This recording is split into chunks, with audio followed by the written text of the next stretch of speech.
નમસ્કાર દર્શક મિત્રો, આપ જોઈ રહ્યા છો the Times of Mahisagar news. નજર કરીએ આજના મુખ્ય સમાચાર પર। શ્રી વિહળ ઇન્ટરનેશનલ વિદ્યાપીઠ દ્વારા માતૃભાષા સંવર્ધન અંતર્ગત સેમિનારનું આયોજન। કવિ શ્રી બોટાદકરની જન્મજયંતિના દિવસે શ્રી વિહળ ઇન્ટરનેશનલ વિદ્યાપીઠમાં પરમ પૂજ્ય શ્રી 1008 નિર્મળા બાના આશીર્વાદથી તથા પરમ પૂજ્ય ભૈલુબાપુની પ્રેરણાથી તથા ટ્રસ્ટી અરવિંદભાઈ ચાંદપરા, ટ્રસ્ટી મહાવીરભાઈ ખાચર અને જાણીતા ઇન્વર્ટેડ શિક્ષક પ્રવીણભાઈ ખાચરની પ્રેરક ઉપસ્થિતિમાં ગુજરાતી ભાષા શિક્ષણના જાણીતા તજજ્ઞ ઉમાકાંત રાજ્યગુરુ, ભાષા સજ્જતા અંતર્ગત વિદ્યાર્થીઓ માટે તેમજ શિક્ષક ભાઈ બહેનો માટે જોડણી અને અન્ય વ્યાકરણ અનુસંધાને પાયાના શાસ્ત્રીય નિયમોની ઉદાહરણ સાથે સમજ આપી હતી તથા શિક્ષકની સજ્જતા માટે અધ્યાપનના ઉત્તમ કૌશલ્યો કેવી રીતના કેળવવા તે સંદર્ભે ઊંડાણપૂર્વકનું સુંદર જ્ઞાન આપ્યું હતું।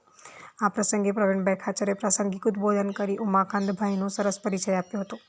શાળા મેનેજમેન્ટનો પોતાની માતૃભાષા માટેનો ઉત્તમ અભિગમ પ્રસ્તુત થયો હતો તથા શાળાના ટ્રસ્ટી અરવિંદભાઈ ચાંદપરા તથા મહાવીરભાઈ ખાચરે જણાવ્યું હતું કે વિદ્યાર્થીના સર્વાંગી વિકાસ માટે શાળાની અંદર અભ્યાસ સાથોસાથ વિદ્યાર્થીના જીવનમાં ઉમદા મૂલ્યોનું સિંચન થાય તેવા કાર્યક્રમો કરતા રહેવા।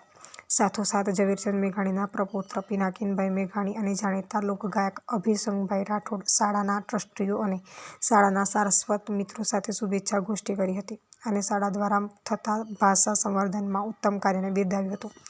સમગ્ર કાર્યક્રમનું સફળ આયોજન શાળાના ડાયરેક્ટર સંજયભાઈ પટેલ તથા પ્રિન્સિપાલ વી.કે. મહેતા અને સમગ્ર સ્ટાફ મિત્રોએ કર્યું હતું।